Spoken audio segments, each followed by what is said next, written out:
Dear student, today we will see the part second of Science and Technology, sixth lesson, Animal Classification. In it, we have to see history of animal classification, new method, that is system of animal classification, and finally we will see kingdom Animalia. For it you have to recall which criteria are used for classification of organism. सजीव जे आहे तर त्या सजीवांचं असणारे जे काही वर्गीकरण जे आहे तर ते वर्गीकरण करण्यासाठी कोणकोणते असणारे जे काही क्रायटेरिया निकष जो आहे तर त्या निकषांचा त्या ठिकाणी वापर जो आहे तर तो वापर त्या ठिकाणी केला जातो हे आपल्याला त्या ठिकाणी पाहायचं आहे. आता कोणकोणते असणारे काही क्रायटेरिया जे आहेत तर ते क्रायटेरिया आपल्याला दिलेले. The living organisms are classified according to their basic characteristics such as presence or absence of nucleus, unicellular body or multicellular body, presence or absence of cell wall and mode of nutrition in them. या ठिकाणी the living organisms are classified according to their basic characteristics. सजीव जे आहेत तर त्या सजीवांचे असणारे जे काही वर्गीकरण जे आहे तर ते वर्गीकरण सर्वसाधारणपणे त्यांची मूलभूत असणारे जे काही लक्षणं जे आहेत बेसिक कॅरेक्टर जे आहेत तर त्या बेसिक कॅरेक्टरच्या आधारे त्यांचं असणारे जे काही क्लासिफिकेशन जे आहे तर ते क्लासिफिकेशन त्या ठिकाणी केलं जातं.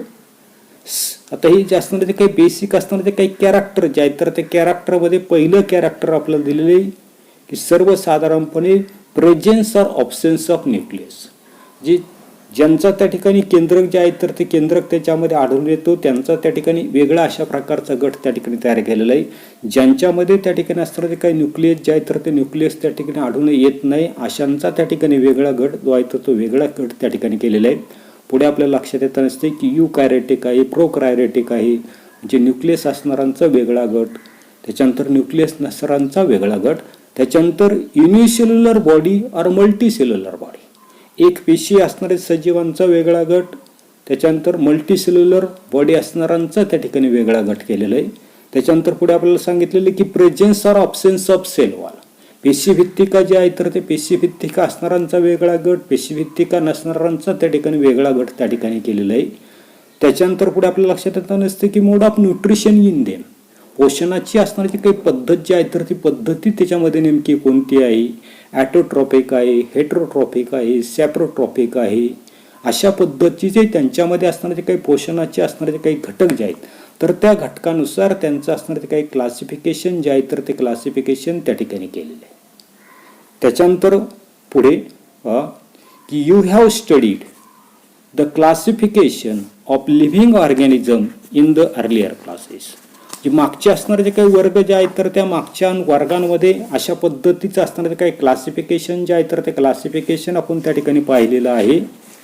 आता काय दिलेलं पुढे, the living organisms present around us are mainly plants and animals. मग अशा प्रकारचे असणारे जे काही आपल्या सभोवताली आढळणारे जे काही सजीव जे आहेत तर ते सजीव प्रामुख्यानं आपल्या सभोवताली लक्षात येताना दिसतात की वनस्पती आणि प्राणी हे त्या ठिकाणी आपल्याला आढळून येताना दिसतात. We have studied the criteria of their classification. हे असणारे ते काही सजीव जे आहेत किंवा असणारे ते काही प्राणी जे आहेत तर त्या प्राण्यांच्या वर्गीकरणाचे असणारे जे काही निकष जे आहेत तर ते निकष आपण त्या ठिकाणी 8व्या अध्यायामध्ये त्या ठिकाणी पाहिलेले आहेत. पुढे we have studied the criteria of their classification with the help of that complete the following chart. आणि आपण आत्ता इयत्ता 8वी मध्ये वापरलेले जे काही निकष जे आहेत तर त्या निकषांचा असणारा जो काही वापर जो आहे तर तो वापर करून त्यांचं असणारं जे काही क्लासिफिकेशन जे आहे तर ते क्लासिफिकेशन आपल्याला त्या ठिकाणी करायला सांगितले. आता कशा पद्धतीने यांचं असणारं जे काही क्लासिफिकेशन जे आहे तर ते क्लासिफिकेशन आपल्याला त्या ठिकाणी करता येईल की सर्वसाधारणपणे या ठिकाणी पण लिव्हिंग ऑर्गॅनिझम जे आहेत तर त्या लिव्हिंग ऑर्गॅनिझमची मगाशी सांगितलेल्या पद्धतीनं त्या ठिकाणी आपण असणारं जे काही क्लासिफिकेशन जे आहे तर ते क्लासिफिकेशन पहिलं जे आहे तर तो त्या ठिकाणी प्रोकॅरियोटिक, PROKARYOTE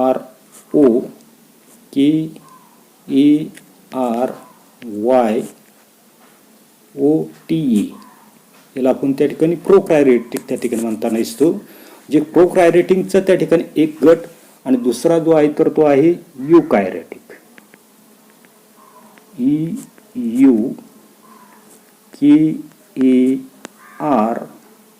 EUKARYOT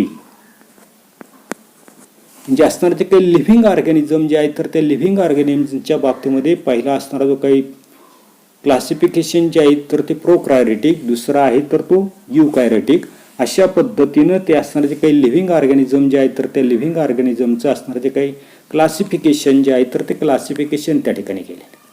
त्याच्यानंतर पुढे आपल्या लक्षात येतं नसते की हे असणारे जे काही प्रोकायरियोटिक जे आहे तर त्या प्रोकायरियोटिकचं असणारे जे काही क्लासिफिकेशन जे आहे तर ते क्लासिफिकेशन पुन्हा आपल्या लक्षात येतं नसते की किंगडम मोनेरामध्ये त्या ठिकाणी केलेलं आहे. त्याच्यानंतर असणारे जे काही युकायरियोटिक जे आहे तर ते युकायरियोटिकचं असणारे जे काही क्लासिफिकेशन जे आहे तर ते classification unicellular organism, multicellular organism.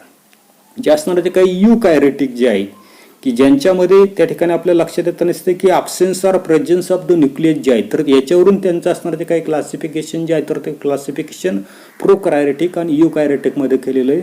पुन्हा आपल्या लक्षात येतं नसते की असणारे जे काही युकायरियोटिक जे आहेत तर त्या युकायरियोटिकच्या बाबतीमध्ये त्यांचं क्लासिफिकेशन पुन्हा युनिसेल्युलर आणि मल्टीसेल्युलर, एकपेशीय आणि बहुपेशीय अशा प्रकारचे सजीव जे आहेत तर त्या सजीवांमध्ये त्या ठिकाणी केलेले. याच्यानंतरचे पुढे आपल्या लक्षात येतं नसते पहा की असणारं जे काही युनिसेल्युलर ऑर्गॅनिझम जे आहे तर त्या युनिसेल्युलर ऑर्गॅनिझमचं असणारं जे काही क्लासिफिकेशन जे आहे तर ते क्लासिफिकेशन पुन्हा आपल्या लक्षात येतं नसते की किंगडम प्रोटिस्टा जो आहे, कोणतं सांगितलंय की किंगडम प्रोटिस्टा हा जो काही असणारा जो काही आहे तर किंगडम प्रोटिस्टामध्ये केलेलं आहे. त्याच्यानंतर असणारे जे काही मल्टीसेल्युलर ऑर्गॅनिझम जे आहेत तर त्या मल्टीसेल्युलर ऑर्गॅनिझमचंच असणारे जे काही क्लासिफिकेशन जे आहेत तर क्लासिफिकेशन सर्वसाधारणपणे या ठिकाणी आपल्याला सांगता येईल की इथे की दोज विथ सेल वॉल म्हणजे पेशी जे आहेत तर त्या पेशी भित्तिका असणाऱ्यांचा त्या ठिकाणी वेगळा गट आणि दुसरा जो आहे तर तो या ठिकाणी असणारा जो काही दोज विदाऊट सेल वॉल पेशी भित्तिका नसणारे अशा प्रकारचं असणारे जे काही क्लासिफिकेशन जे आहे तर ते क्लासिफिकेशन पुन्हा आपल्याला त्या ठिकाणी असणारे जे काही मल्टीसेल्युलर ऑर्गॅनिझम जे आहे तर त्या मल्टीसेल्युलर ऑर्गॅनिझमचं त्या ठिकाणी केलं.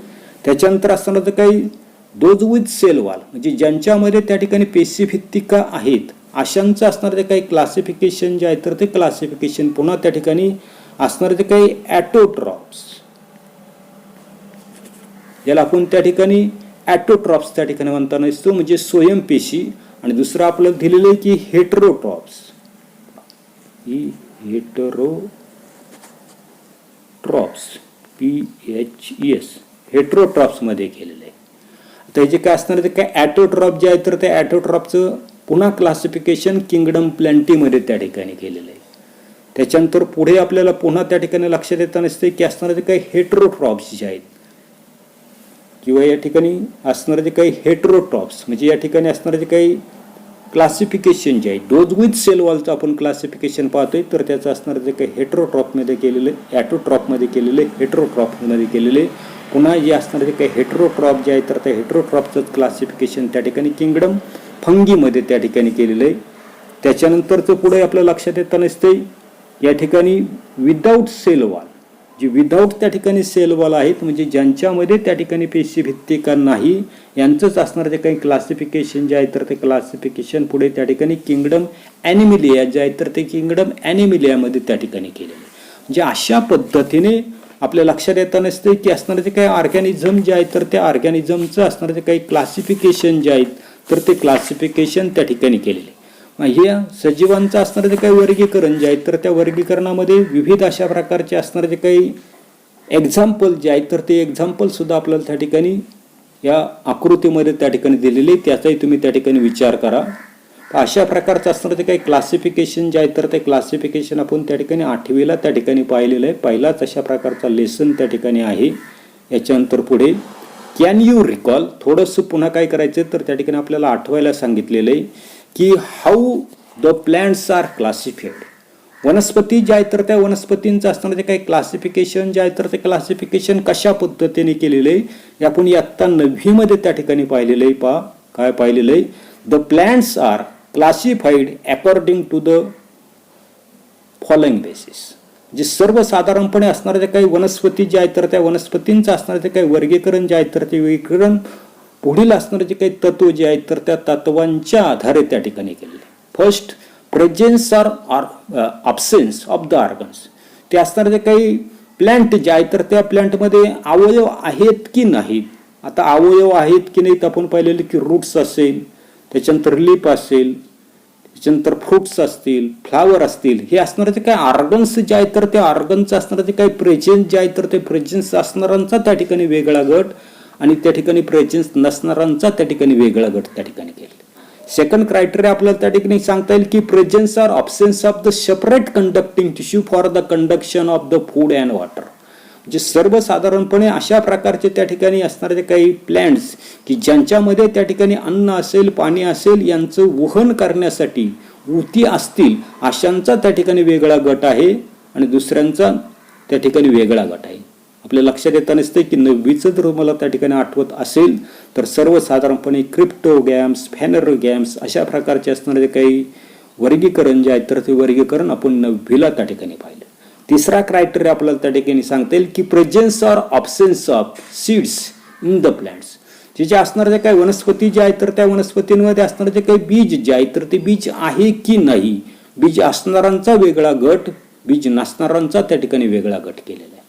त्याच्यानंतरचं पुढचं आपल्याला सांगता येईल whether the seeds are enclosed in the fruits or not. ते असणारे जे काही वनस्पती जे आहेत तर त्या वनस्पतींचं असणारे जे काही फळ जे आहेत तर त्या फळाच्या आतमध्ये असणारे जे काही किंवा फ्रूट जे आहेत तर त्या फ्रूटमध्ये असणारे जे काही बिया जे आहेत तर त्या बिया त्या ठिकाणी त्या असणारे जे काही फ्रूट जे आहेत तर त्या फ्रूटमध्ये त्या ठिकाणी एनक्लोज आहेत की ओपन आहेत अशांचाही त्या ठिकाणी वेगळा गट त्या ठिकाणी केलेला आहे. त्याच्यानंतर फिफ्थ क्रायटेरिया आपल्याला त्या ठिकाणी सांगता येईल की number of cotyledons in seeds 1 or 2. त्याच्यानंतर शेवटी 9वीच्या पुस्तकामध्ये तुमच्या ठिकाणी लक्षात येत असेल किंवा तुम्हाला त्या ठिकाणी आठवत असेल की सर्वसाधारणपणे number of cotyledons in the seed म्हणजे त्याच्यामध्ये असणारे काही बीज जे आहेत तर त्या बीजांची असणारी जी काही संख्या जी आहे तर ती संख्या नेमकी त्या ठिकाणी किती आहे त्याच्यावर आधारित सुद्धा त्या ठिकाणी आपण त्यांचं असणारे जे काही क्लासिफिकेशन जे आहे तर ते क्लासिफिकेशन त्या ठिकाणी पाहिले. म्हणजे सर्वसाधारणपणे जर बीजांची संख्या त्या ठिकाणी 1 असेल तर त्यालाच आपण त्या ठिकाणी मोनोकॉट त्या ठिकाणी म्हटलेले. बीजांची असणारी जी काही संख्या जी आहे तर ती बीजांची संख्या जर त्या ठिकाणी 2 जर असेल तर अशा प्रकारच्या असणाऱ्या ज्या काही प्लांट जे आहेत तर त्या प्लांटला आपण त्या ठिकाणी डायकॉट त्या ठिकाणी म्हटलेले. म्हणजे मोनोकॉटिलिडॉनस प्लांटचा वेगळा गट आणि सर्वसाधारणपणे डायकॉटिलिडॉनस प्लांटचा त्या ठिकाणी वेगळा गट त्या ठिकाणी. यांची असणारी काही उदाहरणं जे आहेत तर ते उदाहरणं आपल्याला त्या ठिकाणी माहिती. उदाहरणार्थ सर्वसाधारणपणे मेज आपण घेतलं तर मेज जे आहे तर ती मोनोकॉटिलिडॉनस प्लांट आहे. ग्राउंड नट घेतलं, भुईमुग त्या ठिकाणी घेतलं तर त्या ठिकाणी डायकॉटिलिडॉनस प्लांट्स त्या ठिकाणी आहे. पुढे you have studied the plant classification in the last year. जी 9व्या इयत्तेमध्ये आपण त्या ठिकाणी असणारे काही वनस्पती जे आहेत तर त्या वनस्पतींचं असणारे काही क्लासिफिकेशन जे आहे तर ते क्लासिफिकेशन आपण त्या ठिकाणी पाहिलेलं आहे की कशा पद्धतीने ते असणाऱ्या काही वनस्पती जे आहेत तर त्या वनस्पतींचं क्लासिफिकेशन त्या ठिकाणी केलं. It help us to understand the diversity of the plants around us. आणि आपल्या सभोवताली असणारे जे काही वनस्पती जे आहेत तर त्या वनस्पतींमध्ये असणारे जे काही वैविध्य जे आहे तर ते वैविध्य समजून घेण्यासाठी अशा प्रकारचं असणारे जे काही वनस्पतींचं असणारं जे काही क्लासिफिकेशन जे आहे तर त्या क्लासिफिकेशनचा असणारा जो काही उपयोग जो आहे तर तो उपयोग आपल्याला त्या ठिकाणी होताना दिसतो. पुढे you must be looking variety of animals around us.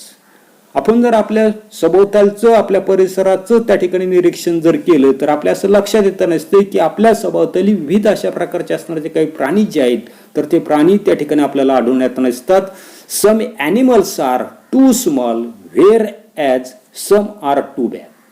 म्हणजे सर्वसाधारणपणे आपल्या सभोवतालच्या असणारे काही सजीव सृष्टी जी आहे तर त्या सजीव सृष्टीचं जर आपण त्या ठिकाणी निरीक्षण जर त्या ठिकाणी जर केलं तर सजीव सृष्टीचं निरीक्षण केल्यानंतर आपल्या त्या ठिकाणी लक्षात येतं नसते की काही असणारे जे काही प्राणी जे आहेत तर ते प्राणी आपल्याला खूप छोटे त्या ठिकाणी आहेत तर काही असणारे जे काही प्राणी जे आहेत तर ते प्राणी त्या ठिकाणी खूप अशा पद्धतीने मोठे आहेत. उदाहरणार्थ एलिफंट आहे, डायनॉसॉर आपल्याला लक्षात येईल किंवा सर्वसाधारणपणे त्या ठिकाणी असणारे जे काही अँडचा जर विचार केला, मुंगीचा जर आपण त्या ठिकाणी जर केला तर अतिशय लहान अशा प्रकारचे त्या ठिकाणी प्राणी आहेत. Some animals are terrestrial whereas some are aquatic. विचे असणारे जे काही प्राणी जे आहेत तर ते प्राणी आपल्या लक्षात येत नसतात. काही असणारे जे काही प्राणी जे आहेत तर ते प्राणी त्या ठिकाणी टेरेस्ट्रियल, त्याला आपण त्या ठिकाणी भूचर किंवा जमिनीवर राहणारे आहेत. तर काही असणारे जे काही प्राणी जे आहेत तर ते प्राणी आपल्याला काय सांगितलेत की ॲक्वेटिक त्या ठिकाणी आहेत, जलीय अशा प्रकारचे प्राणी त्या ठिकाणी आहेत.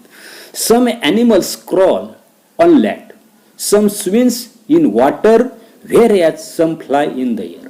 काही असणारे जे काही प्राणी जे आहेत तर त्या प्राण्यांचं जर आपण त्या ठिकाणी निरीक्षण जर केलं तर आपल्या असं लक्षात येतं नसते की काही प्राणी त्या ठिकाणी जमीन जे आहे तर त्या जमिनीवर सरपटच चालताना दिसतात. उदाहरणार्थ साप असेल, मगर असेल, सुसर असेल, अशा प्रकारचे प्राणी जे आहेत तर ते आपल्याला लक्षात येतं नसतं की जमिनीवर त्या ठिकाणी सरपटत त्या ठिकाणी चालताना दिसतात. त्याच्यानंतर पुढे आपल्याला सांगितलं की सम स्विम्स इन द वॉटर, काही पाण्यामध्ये त्या ठिकाणी काही करताना दिसतात, पोहताना दिसतात. तर काही असणारे जे काही प्राणी जे आहेत तर ते प्राणी काय करताना दिसतात, हवेमध्ये त्या ठिकाणी उड्डाण जे आहे तर ते उड्डाण त्या ठिकाणी करताना दिसतात. Some animals have scales on skin, whereas some have feathers or hairs. काही असणारे जे काही प्राणी जे आहेत तर त्या प्राण्यांच्या त्वचेवर त्या ठिकाणी खवले जे आहेत तर ते खवले त्या ठिकाणी आपल्याला आढळण्यात दिसतात. उदाहरणार्थ माशासारखा असणारा तो काही प्राणी जो आहे तर त्याच्यावर आपल्याला खवले त्या ठिकाणी आढळण्यात नसतात. तर काही असणारे जे काही प्राणी जे आहेत तर त्यांची असणारे जे काही त्वचा जे आहेत तर त्या त्वचेवर त्या ठिकाणी पिस किंवा केस त्या ठिकाणी आढळण्यात नसतात. उदाहरणार्थ पक्ष्यांचं आपल्याला त्या ठिकाणी उदाहरण जे आहे तर ते उदाहरण त्या ठिकाणी सांगता येईल. पुढे पाहता, in this way there is the huge diversity among the animals. म्हणजे जशी त्या ठिकाणी वनस्पती ज्या आहेत तर त्या वनस्पतींमध्ये विविधता आहे तर तशाच पद्धतीची असणारी जे काही विविधता जी आहे तर ती विविधता आपल्याला प्राणी जे आहेत तर त्या प्राण्यांच्या बाबतीमध्ये सुद्धा त्या ठिकाणी आढळून येताना दिसते. According to the recent study, estimated number of the animal species on the earth is approximately 7 millions.